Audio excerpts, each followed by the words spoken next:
Belal, congrats on the victory. How happy are you with your performance out there? Very happy. To beat a legend like Demian Maia, to have that guy on my resume now, it's like nobody can take that away from me now. Only the top of the top beat him.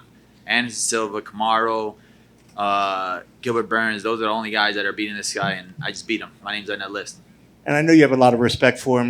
Was there any point in there where it made it tough? Or did you have a moment where when you sat across there and you looked across, and you're like, man, there's Demian Maia. Now I got to go over there and I got to fight this guy. Literally, yeah. But right when I got in the cage, I'm like, dang, this is really Demian Maia. Then he took me down in the first minute.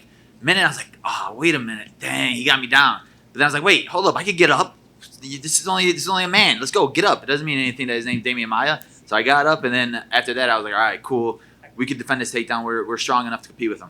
And I think that was my next question. There's a couple times where he got you up against the cage and he went for a single leg, and every time you either did this balancing act that Paul Federer goes on, and he's like, I'm telling you, this dude could balance on one leg all day long. But was there a moment when you were able to sort of shut that down, that you knew that you had the confidence that he didn't have the tools to get the win on you if he couldn't get you down like that? Yeah, it was like right when I got up after that first time, I was like, all right, I could compete with this guy. So now, usually guys get taken out by him, and then it's, all right, give up their back. He takes him down. It's like, crap. Same thing happened to Masvidal. He took his back in the first round. You're like, dang. But no, I'm better than those guys. And, once I got up, I was like, all right, I could do this. And then, like you said, I work with, some of the best wrestlers and trainers in the game right now that people don't really know about, but they're monsters. And, they literally tell me all the time, bro, this is the perfect fight for you. This is you. This is you. He's not going to take you down. It's we cannot take you down in a single leg. He's not going to take you down in a single leg. But, you think they're just hyping you up. But, it's real. I'm a hard guy to get to take down. And now I'm going to show the rest of the division that. What was the game plan for him? Was it just not to throw something loose out there to let it throw a kick, let him grab it? I mean, what was the game plan for him coming in? Being very disciplined, sticking to the game plan, striking long, not getting too antsy in there. Obviously, Demian Maia is one of those guys where it's there may be some boos because people want to see blood, but he's one of the guys you don't want to take a chance. You can't mess around and overextend or anything against him. So it was being very patient, staying long, and now striking him from the outside. We know he was going to try to get in, try to take us down, but it's defend those takedowns and back to striking, being smart. It was being very calculated with everything.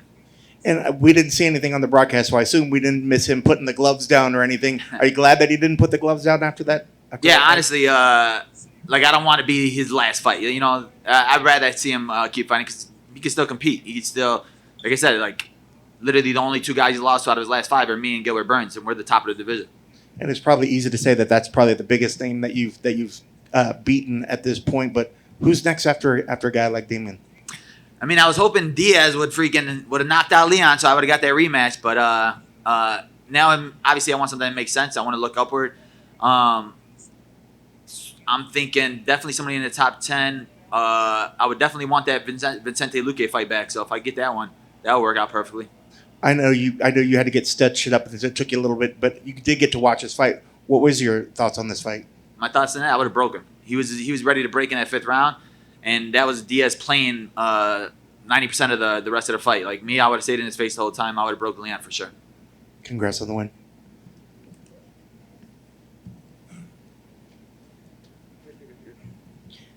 Belal, congratulations. Thank you.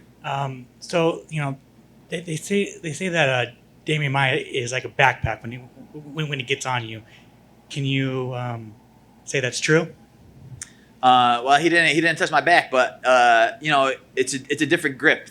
But like I said, literally the guys that I train with, now I know that I'm in the right spot because the guys I'm training with, we don't have these. Oh, this guy's a 15-time Brazilian Jiu-Jitsu champion or anything like that. And we didn't need that, and we didn't have to sit there and look for it. We were like, we don't need that. We're not going to be afraid of him. We're going to stay offensive. We're good at what we're good at, and we're going to stick to being us. So that's what we did. How was the crowd? Crowd was amazing, man. Just that energy. Literally, I was sitting there running around the cage before the fight even started. I was like, dang, I need to slow down a little bit, man. These crowd is amping me up. And the only two people that beat you, because there's Alan Joban, but he retired, is Jeff Neal and Vicente Luque. And you just kind of mentioned that you would like that Vicente Luque fight back, but do you want that Jeff Neal fight back too?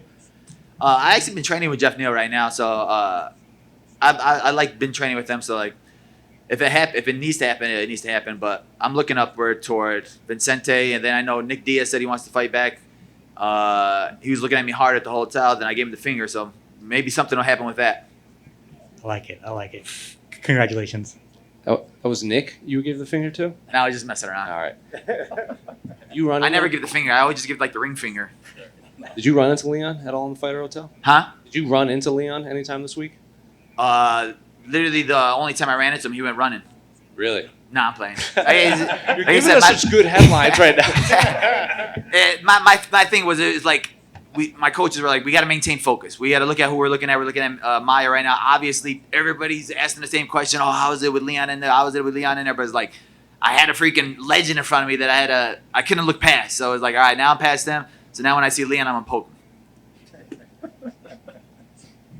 You had mentioned at Media Day that you were hoping to be an inspiration for the Palestinian fans that were watching. Did you get any messages after that? I know you said you had gotten a few even before, but after that Media Day, when you put that out there, did you see a more influx of messages? Yeah, I get a lot, man. It was amazing, honestly, that I'm getting this platform to speak on it, because like literally the people over there, the fact that I just won this fight, like literally, it doesn't mean anything to me. It's more so for them, and just to see like if it can make their day that much better.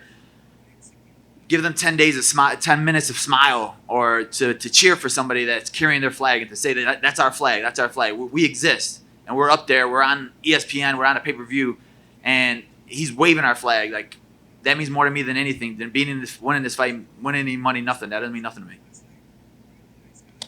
One last follow-up. How many stitches did you get, and is it safe to say that Damian's striking is a little deceptive? Man, I was in the back. I was like, no way, Demian Maia just cut me? What the heck? But that was our thing, too. We were like, yo, he could throw. So it's like, it's still 4 ounces of gloves. I literally had somebody tell me, like, bro, how does it feel that you don't have to worry about somebody knocking you out in this next fight? You know, you're just fighting Demian Maia. I was like, what do you, like, it literally takes one punch to get knocked out. And, like, he's rocked a lot of guys in their fights. So it's like, you could underestimate it. Then he cut me. It was literally like the last punch in the first round. He cut me. I was like, no way this guy got me, dude. And then I was like, all right, now I got to get it back. It was just 2. Yeah. All right. Thank you, guys.